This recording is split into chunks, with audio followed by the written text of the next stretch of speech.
옆에 계시는 분과 사랑의 인사 나누시겠습니다.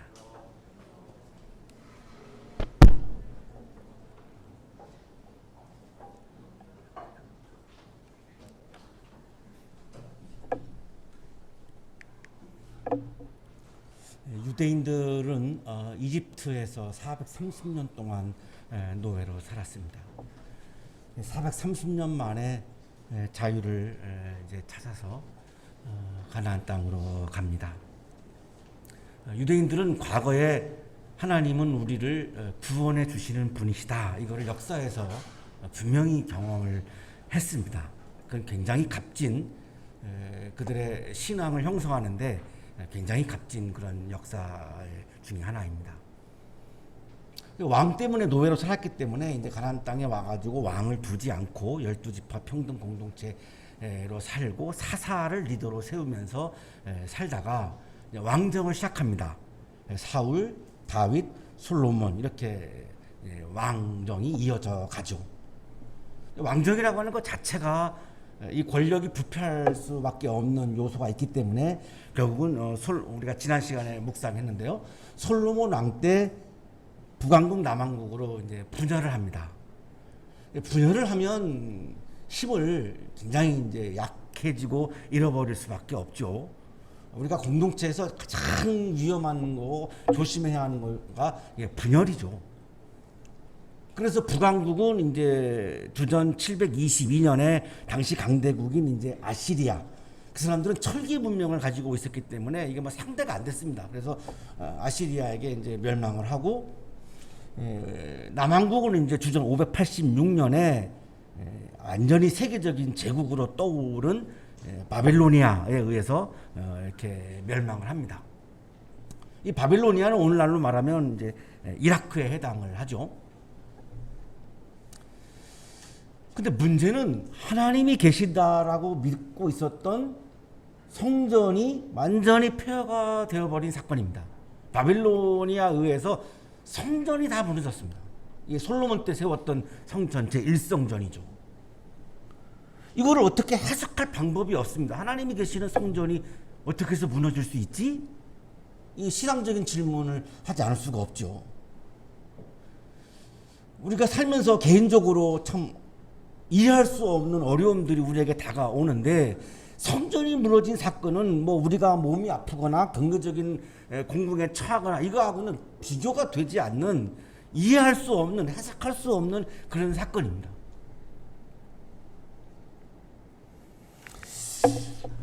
그리고 다윗 왕조는 영원할 거라고 믿었는데 다윗 왕조가 무너진 사건도 유대인들에게는 충격적인 사건입니다.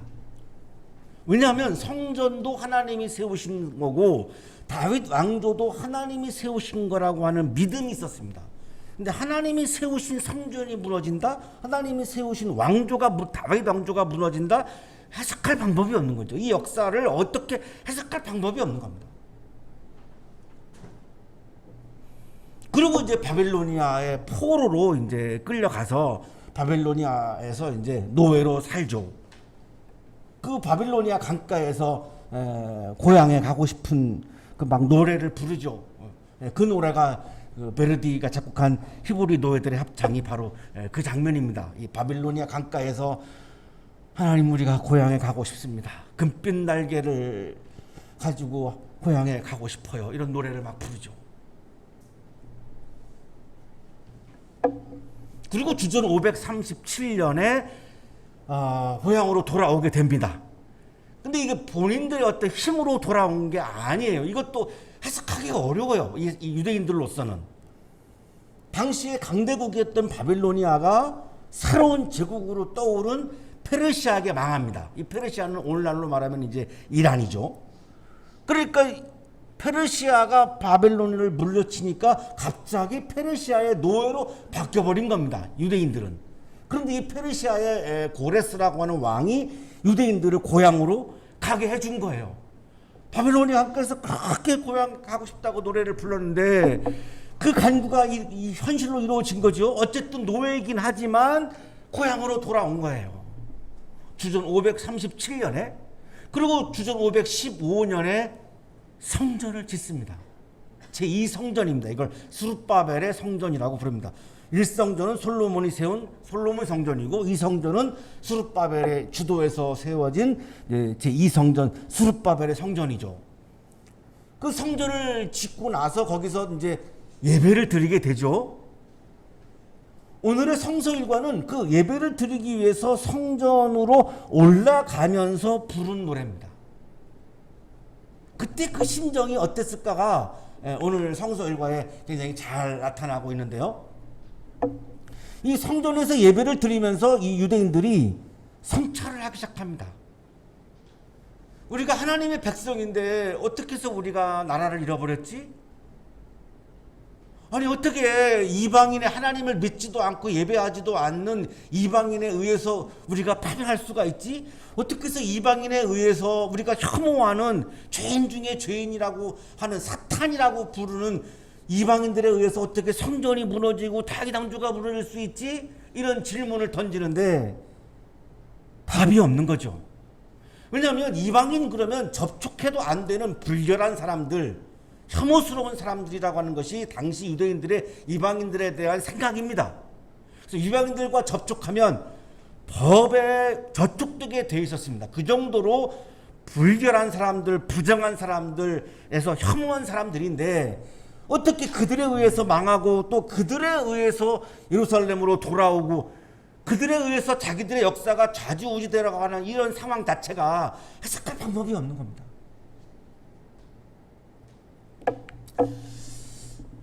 이런 성찰을 하다가 이들이 발견한 것은 왜 우리가 이렇게 망했을까?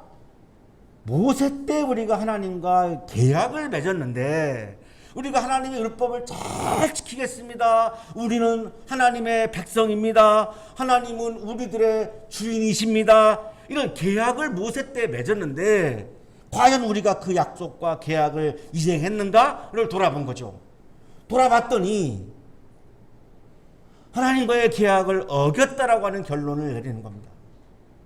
우리는 하나님의 백성으로 살지 못했구나. 하나님을 우리의 주인으로 모시지 못했구나. 왕을 세운 것 자체부터도 하나님이 왕이신데 왜 우리가 왕을 세웠을까? 하나님을 왕으로 우리가 인정하지 못했구나. 하나님을 우리들의 주인으로 인정하지 못했구나 라고 하는 뼈저린 성찰을 하기 시작하는 겁니다. 그래서 우리가 망했구나.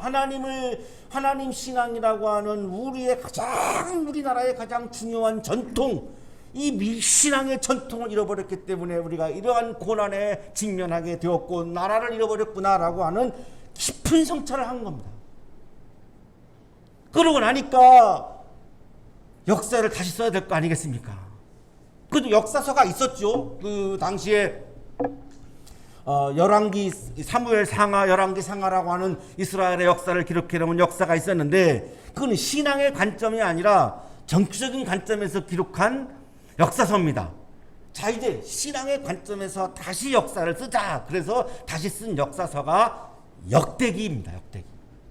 그래서 역대기하고 사무엘 상하, 열왕기 상하는 같은 역사서이지만 내용이 굉장히 다른 것을 우리가 발견할 수 있습니다. 그건 신앙의 관점에서만 쓴 거죠. 그리고 우리 조상 대대로 전통적으로 내려왔던 하나님과 하나님 신앙과 관계되어 있는 좋은 그런 격언들, 이런 그 좋은 경구들, 이게 굉장히 많았습니다. 유대 나라에는. 이거를 다 모았어요. 이걸 모아서 이제 낸 것이 이제 잠언입니다. 우리가 이런 신앙의 전통을 우리가 잃어버렸구나. 그리고 옛날부터 전통적으로 불렀던 하나님을 높이고 하나님을 찬양하는 노래들을 다 수집해가지고 모았습니다. 그랬더니 150곡이 모아진 거죠. 이게 시편입니다. 그래서 역대기를 새로 쓰고 잠언을 이제 만들고 또 시편을 만들고 이런 작업들을 이제 유대인들은 지혜 운동이라고 부르는데 이 지혜 운동의 개념은 잃어버린 하나님 신앙의 전통을 다시 찾는 신앙 운동을 펼치자. 왜냐하면 정치적으로는 아무리 봐도 해방할 희망이 전혀 보이지 않습니다. 페르시아가 워낙 세계적인 강대국이고 제국이었기 때문에 우리가 뭐 물리적인 힘으로 페르시아로부터 독립한다 있을 수가 없는 거고 그런 가능성이 조금도 안 보이기 때문에 우리는 신앙 공동체를 세우자. 정치적 공동체는 어차피 노예니까 신앙 공동체는 우리에게 자유가 있지 아니한가. 내가 할 수 있는 일이 있고 내가 할 수 없는 일이 있는데 내가 할 수 있는 일에 집중하자 이런 거였습니다. 이 스토아 철학자 중에 에피토스가 엔케리돈이라고 하는 그 사람의 어록의 가장 첫 부분이 그런 거거든요. 내가 통제할 수 있는 게 있고 내가 통제할 수 없는 것이 있다. 욕망 이런 거는 내가 통제할 수 있다. 건강 내가 통제할 수 없다.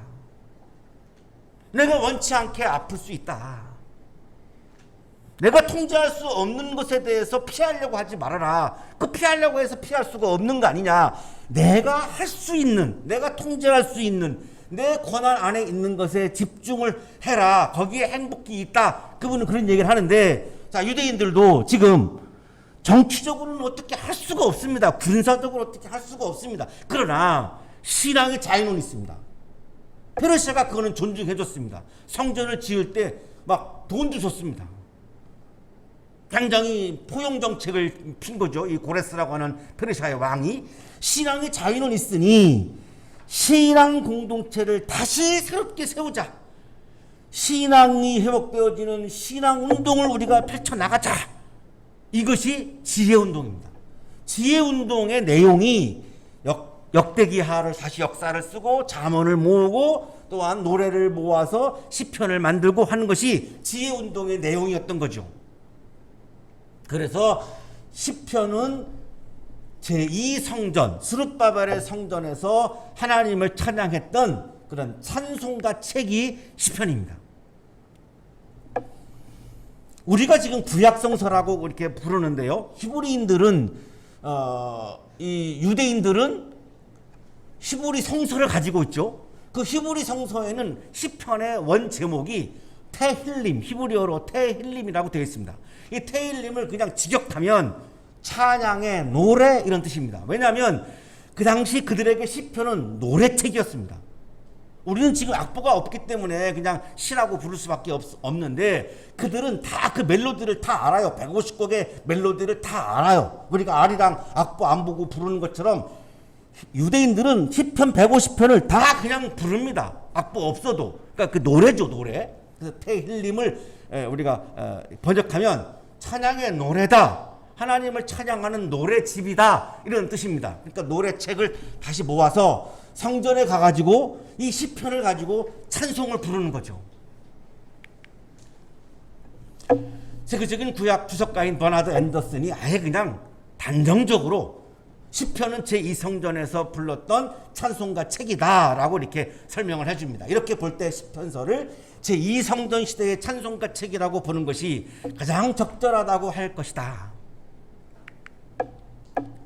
오늘의 성서일과 본문은 유대인들이 위에서 말씀드린 것처럼 이런 힘든 노예의 상황, 고난의 상황, 70년 동안 바빌로니아로 끌려가서 거기서 노예로 살고 고향으로 돌아왔는데 아직도 페르시아의 노예로 자유도 없고 인권도 없고 하나님의 형상도 잃어버린 이런 정말로 처절한 삶을 살아가는 가운데에 예배를 드리고 싶어서 신앙이 회복되고 싶어서 신앙 공동체를 다시 세우고 싶어서 삼삼오오 머리를 치워가지고 가족과 함께 손을 붙잡고 이웃과 함께 손을 붙잡고 성전으로 막 예배를 드리러 올라가면서 부른 찬송이 오늘 시편 126편입니다. 성전으로 막 올라가면서 불렀던 찬송이다라고 하는 것을 우리가 좀 염두에 두면 이 노래 가사가, 찬송의 가사가 해석하기가 굉장히 좀 수월해집니다. 주님께서 시온에서 잡혀간 포로를 시온으로 돌려보내실 때에 우리는 꿈을 꾸는 사람들 같았다. 바빌로니아 포로로 끌려갔죠. 그런데 하나님이 고향으로 돌려보내주셨죠. 분명히 이거는 과거에 유대인들이 경험했던 구원의 경험입니다.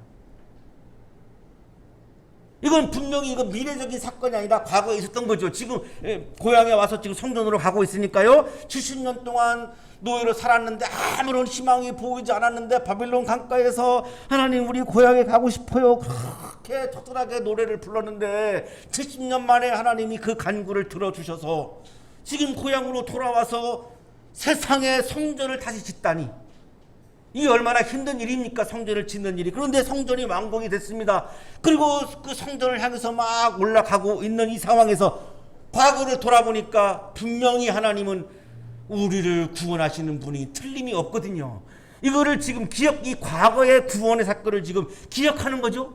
기억을 해보니까 어떻습니까? 꿈꾸는 것 같은 거예요. 현실이 아닌 것 같은 거예요. 이게 꿈 같은 거예요. 어떻게 우리가 돌아왔을까? 어떻게 우리가 성전을 완공했을까? 우리가 어떻게 노예인데 이렇게 성전으로 올라가면서 우리가 같이 노래를 부를 수 있지? 이게 정말 꿈만 같다라고 하는 것을 지금 노래하고 있는 거죠.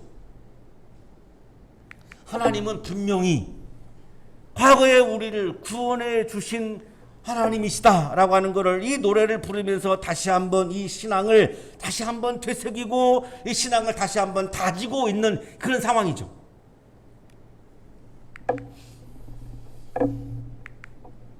유대인들은 다시 예루살렘으로 돌아오게 한 것은 하나님이라고 하는 것이 이 당시 이 노래를 부르고 있는 유대인들의 믿음입니다. 하나님이 하시지 않고는 어떻게도 이걸 해석할 수가 없습니다.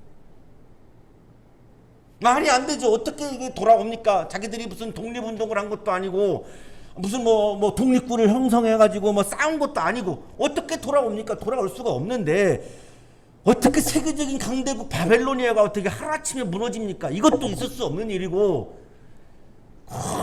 계속 묵상을 해보니 이거는 하나님이 하신 일이구나.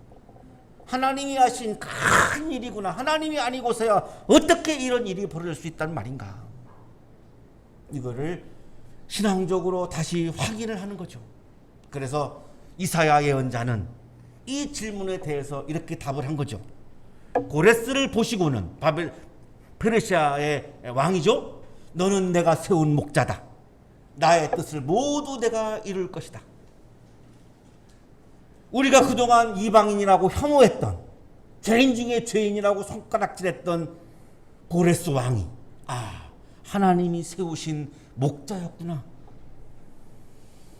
그 고레스 왕을 통해서 목자인 고레스 왕을 통해서 우리를 고향으로 인도해 주셨구나. 그 고레스 왕을 목자로 세우셔서 하나님이 하나님의 뜻을 이루어 가셔서 그래서 우리가 지금 예루살렘으로 돌아와서 성전을 다시 짓고 지금 예배를 드리려고 성전으로 올라가고 있는 것이구나. 하나님이 우리를 구원하셨구나. 과거에 분명히 있었던 하나님의 구원 사건을 다시 한번 되새기며 하나님께 감사하고 하나님의 구원에 대해서 기뻐하는 노래를 부르면서 그 노래 가사가 하나님 우리가 지금 꿈꾸는 것 같아요. 이렇게 지금 고백하는 거죠. 꿈꾸는 것 같아요. 우리가 살면서 이런 고백이 나올 때가 있지 않습니까? 어떤 사건이 나에게 다가오면 하나님 이거 정말 꿈이 아닌가요? 꿈꾸는 것 같잖아요. 꿈 같아요. 우리 여기 청년들은 우리 학교 입학 합격 딱 통지받았을 때 이거 꿈이야 생시야 막 그랬죠. 본인의 실력으로는 안 될 거라고 생각을 했는데 합격을 하니까 이거 꿈이 아닌가? 네. 제 수업 듣는 학생들 중에 저한테 그런 얘기 하더라고요. 꿈꾸는 거 알았다고. 저는 6번 실현당하고 7번째 여자하고 결혼한 날 하나님 이거 꿈이죠? 이렇게 그랬어요. 나 같은 남자가 어떻게 이거 결혼을 할 수 있다는 말인가? 이거 정말 꿈이겠지?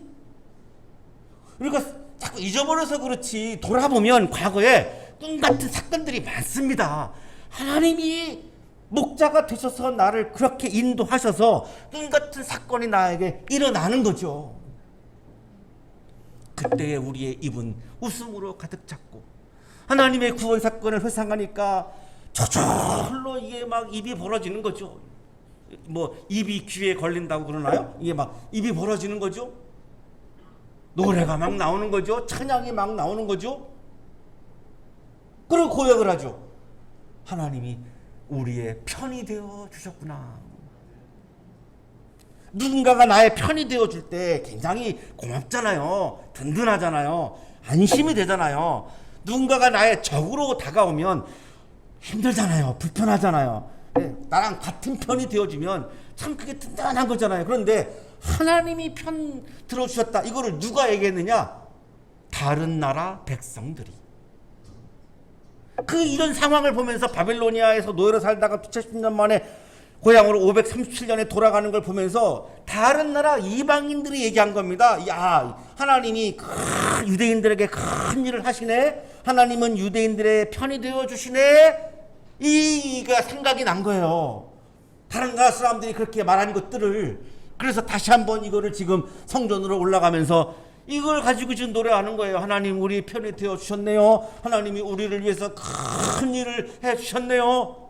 그러니 우리 입에는 웃음이 가득 차고 우리 입에는 노래가 가득 차고 우리의 입에는 찬양이 가득 차서 성전에 들어가지도 않았는데 우리가 지금 올라가면서 지금 찬양을 부르고 있습니다. 찬송을 부르고 있습니다. 막 이런 고백이죠. 주님께서 우리 편이 되어시어 큰 일을 하셨을 때에 우리는 얼마나 기뻤던가. 아직도 과거입니다. 하나님이 내 편이 되어주셨던 경험, 하나님이 큰 일을 나에게 해주셨던 경험, 하나님이 나를 구원해 주셨던 경험, 과거의 경험을 떠올리면서 지금 기뻐하고 감사하고 있는 거죠. 오늘 추수감사주일인데 오늘 하루는 좀 그런 거를 회상해 보시면 좋겠어요. 내가 인생을 살아오면서 하나님이 나에게 해주신 큰 일들, 하나님이 나에게 해주신 구원의 사건들, 하나님이 내 편이 되어 주셨던 사건들을 한번 쭉 좀 회상해 보시면서 그러면 나도 모르게 내 마음에 감사가 찰 수밖에 없어요.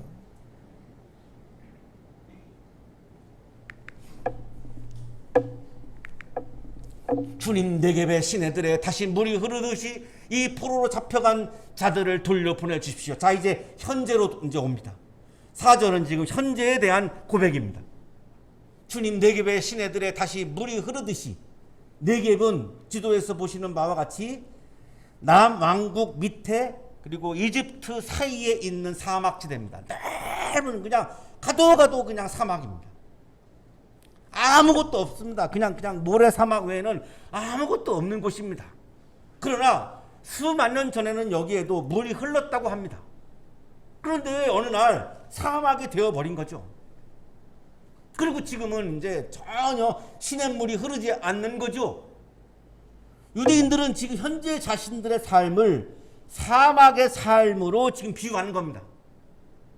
나라를 잃어버렸죠. 자유를 잃어버렸죠. 하나님의 영상을 다 잃어버렸죠. 우리들의 현재의 삶은 사막에서 사는, 네겝 사막에서 사는 삶과 같구나. 하나님, 우리를 포로로부터 돌려보내주세요. 바빌로니아의 포로에서 우리를 구원해주셨던, 과거에 구원해주셨던 하나님께서 자, 현재에 아직도 우리가 페르시아의 노예로 살고 있지 않습니까? 그리고 페르시아에는 아직도 포로로 잡혀서 아직도 고향에 돌아오지 못한 우리의 동포들도 또 있습니다. 우리를 완전히 포로로부터, 노예로부터 우리를 해방시켜 주십시오. 하나님의 형상을 회복시켜 주십시오. 자유와 인권을 회복시켜 주십시오. 사람답게 살게 해 주십시오. 하나님의 형상으로 하나님을 예배하면서 하나님과 교제하면서 영적인 존재로 살게 해 주십시오. 현재의 상황을 지금 기도하고 간구하는 노래를 지금 부르고 있죠.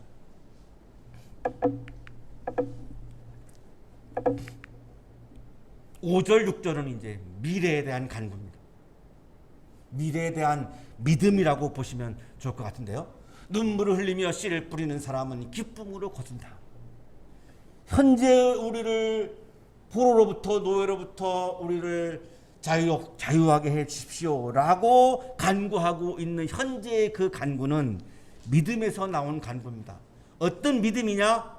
눈물을 흘리며 씨를 뿌리는 사람은 기쁨으로 거둔다.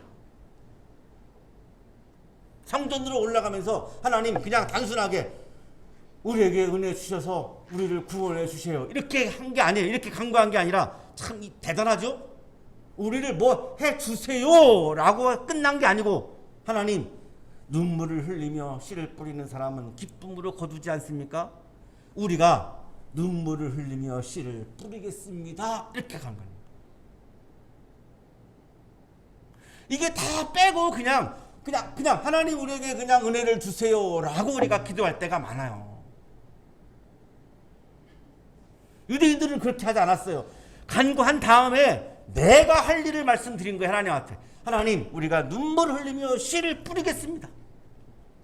하나님 씨를 뿌리면 기쁨으로 거두는 것은 그는 우주의 이치이고 하나님 나라의 원리 아니겠습니까? 반드시 과거에도 하나님 그렇게 해주셨던 것처럼 우리가 눈물을 흘리며 씨를 뿌리면 기쁨으로 거두게 해주시지 않습니까? 분명하지 않습니까? 미래에 대한 믿음입니다. 확신입니다. 여기에서 감사와 기쁨이 나오는 겁니다. 노예 상황에서 어떻게 기뻐합니까? 노예 상황에서 어떻게 감사를 합니까? 말도 안 되죠. 그런데 눈물을 흘리며 씨를 뿌리면 기쁨으로 거둔다라고 하는 이 믿음이 있기에 이 믿음으로부터 아직 일어나진 사건은 아니지만 분명히 일어난다라고 하는 확신이 있기 때문에 이 믿음 안에서 이들의 마음에서 감사와 기쁨이 터져 나오는 겁니다. 이것이 신앙의 세계에서의 감사입니다. 나에게 좋은 것이 주어져서 감사한다. 이거는 그냥 일반적인 감사입니다. 신앙의 세계의 감사가 아니라 그냥 일반적 감사입니다. 그러나 미래에 대한 확신, 미래에 대한 믿음, 하나님의 구원 사건에 대한 확신, 하나님의 구원에 대한 믿음에서 나오는 감사는 그것이 바로 신앙의 세계에서 나오는 감사입니다.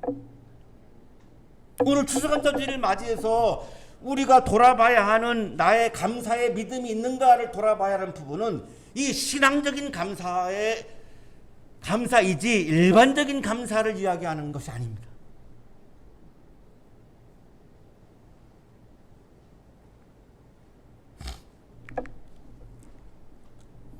오늘도 일상 속에서 그런 확신이 있기 때문에 힘들어서 눈물이 나죠. 노예이니까 눈물이 나죠. 고난의 현장에서 눈물이 막 나오죠. 그럼에도 불구하고 나는 눈물이 나올 정도로 힘들지만 나는 기운을 차려서 성실하게 씨를 뿌리겠다는 겁니다. 왜? 씨를 뿌려야 기쁨의 열매가 있는 게 확실하니까. 분명하니까. 하나님은 분명히 그렇게 하실 분이니까. 그러니 거기에서 기쁨과 감사가 나올 수밖에 없죠. 현재의 고난 앞에서 포기하지 않고 과거의 고난 속에서 구원하셨던 하나님의 큰 일을 다시 한번 기억하면서 힘들어서 눈물을 흘리고 있지만 그래도 성실하게 씨를 뿌리겠다라고 하는 이 결단 속에서 진정한 신앙적인 감사와 기쁨이 나오는 것이죠. 이것이 기독교 신앙입니다. 나에게 좋은 차가 주어지게 해 주십시오. 주어지면 감사하고 안 주어지면 하나님 원망하고 그 신앙이 아니죠. 그건 일반적인 모든 사람들의 마음입니다. 신앙의 감사는 미래의 과거에 나를 구원해 주셨던 하나님의 구원 사건을 다시 한번 내가 되돌아보면서 현재 고통스러워서 내가 눈물을 흘리지만 분명히 내가 씨를 뿌리면 하나님이 기쁨으로 거두게 해줄 것을 내가 확신하면서 아직 이루어지지 않았지만 이미 그것이 이루어졌음을 믿음의 눈으로 바라보면서 그래서 나도 모르게 내 마음 깊은 곳에서 우러나오는 감사와 기쁨, 이것이 바로 기독교 신앙 믿음입니다.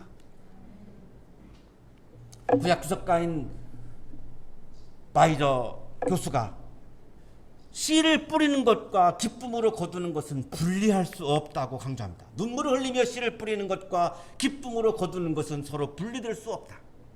믿음의 눈으로 볼 때 현재의 고난은 하나님의 영광 속에 있는 기쁨으로 가는 필수적인 과정이다. 고난과 죽음은 하나님이 축복하신 수확을 무르익게 하는 신성한 씨앗이다. 죽음은 부활의 씨앗입니다. 고난은 영광의 씨앗입니다. 고난이 없이 영광이 없고 죽음이 없이 부활은 없습니다. 그래서 우리가 고난당할 때에 감사를 드릴 수 있는 거죠. 왜? 고난은 반드시 영광의 씨앗이니까. 이거를 우리가 성실하게 포기하지 않고 믿음을 가지고 기쁨의 단을 하나님이 허락해 줄 것을 믿으며 내가 오늘도 일상 속에서 성실하게 내가 뿌릴 때에 그것을 우리는 진정한 기독교 신앙이다, 믿음이라고 부르는 거죠. 울며 씨를 뿌리러 나가는 사람은 기쁨으로 단을 가지고 돌아온다. 이거를 유대인들은 과거에 분명히 경험을 했죠. 70년 만에 포로로부터 돌아왔기 때문에 이걸 경험한 거죠. 그래서 하나님, 울며 씨를 뿌리러 나가는 사람은 기쁨으로 단을 가지고 돌아오는 거 분명히 맞죠. 우리는 이거를 믿습니다. 하나님, 우리가 힘들어서 울고 있지만 씨를 열심히 뿌리겠습니다. 일상 속에서 내가 열심히 우리가 씨를 뿌리겠습니다. 그러면 반드시 기쁨의 단, 기쁨의 열매, 기쁨의 추수가 우리에게 올 것이 아니겠습니까? 하나님 맞죠? 이렇게 노래를 부르면서 지금 예배당 안으로, 성전 안으로 지금 들어가고 있는 거예요. 이런 마음으로 성전에 들어갔는데 어떻게 이게 은혜를 안 받겠어요? 목사가 설교를 좀 죽을 써도 이런 심정으로 들어갔는데 은혜를 안 받을 수가 없죠. 우리 교회는 왜 이래? 이렇게 막 불평하면서 들어오면 목사가 열심히 막 준비해가지고 설교를 해도 은혜가 안 됩니다. 지금 설교 시간에 은혜를 받는 분과 안 받는 분 두 부류로 나누잖아요. 그 원인은 뭘까요? 물론 설교에도 영향이 많습니다. 예. 그래서 저는 굉장히 노력을 최선을 다해서 합니다. 막 잠 못 자면서. 근데 여러분도 노력을 하셔야 됩니다. 예배당 안으로 들어오면서 막 폭풍을 가지고 들어오면 아무리 좋은 설교를 해도 그게 은혜가 안 됩니다. 이런 심정으로 들어와야 하나님, 내가 울면서 씨를 뿌리겠습니다. 기쁨으로 단을 거둘 거 아니겠습니까? 추수할 거 아니겠습니까? 아멘. 이런 심정으로 들어왔는데 어떻게 그 예배 시간에 은혜를 못 받아요? 그건 말이 안 되죠.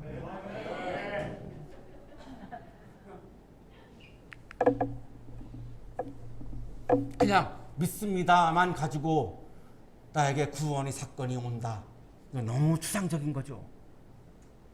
저는 이 시편 126편을 부르고 있는 유대인들이 정말로 대단합니다. 오늘날 우리처럼 그냥 믿습니다라고 단순히 그렇게 끝난 게 아닙니다. 그건 하나님이 하실 일이고, 큰 일을 행하시는 것은 하나님이 하실 일이고, 내가 해야 할 일이 있습니다. 울면서 씨를 성실하게 뿌리는 일, 내가 할 일을 나도 열심히 하겠습니다 라고 고백하고 있는 이 유대인들의 신앙, 정말 저는 대단하다고 생각합니다. 이것이 진정한 신앙이죠. 그래야 내 마음 깊은 곳에서 감사의 노래가 터져 나오는 거죠. 사랑하는 한양 가족 여러분, 오늘은 추수감사 주일입니다. 올해는 코로나, 태풍, 물가 이런 일들로 특히 농민들은 많이 어렵고, 또 가난하게 사는 분들은 또 수재를 많이 입어서 또 힘들고, 감사 예배를 드린다 참 쉽지 않은 그런 올해인 것 같습니다. 그러나 이 상황에서도 우리는 감사할 수 있습니다. 오늘 본문의 말씀을 우리가 받아들인다면 우리에게 위로와 용기가 될 것이고, 미래에 아직이지만 이미 이루어졌음을 바라보며, 하나님의 큰 일이 이루어졌음을 바라보며 그것을 내가 믿으며 오늘도 나는 이 어려운 상황에서도 감사할 수 있습니다. 기쁨으로 거둘 것을 믿으면서 감사할 수 있습니다. 이거를 사도 바울의 버전은 이런 거죠. 범사에 감사하라. 모든 일에 감사하라. 이건 뭐죠? 좋은 일이 있어도 나쁜 일이 있어도 감사하라는 거잖아요. 나쁜 일에서 어떻게 감사하죠? 기쁨으로 거둘 것을 내가 믿으면서 감사하는 겁니다. 사도 바울의 이 데살로니가 전서 5장 18절 모든 일에 감사하십시오. 모든 일에 감사하십시오. 이것이 그리스도 예수 안에서 여러분에게 바라시는 하나님의 뜻입니다. 감사가 믿음이요, 감사가 영성입니다. 감사는 조건을 보고 하는 것이 아니라 감사 그 자체가 믿음이고 영성이고 하나님을 만나는 통로입니다. 추수감사주일을 맞이해서 여러분의 가정에, 여러분의 삶에 우리 한양동산에 하나님의 은총, 우리가 감사, 하나님의 은총과 우리들의 감사가 가득가득 차여지는 그런 한양동산 여러분의 가정이 되시기를 간절히 축원합니다.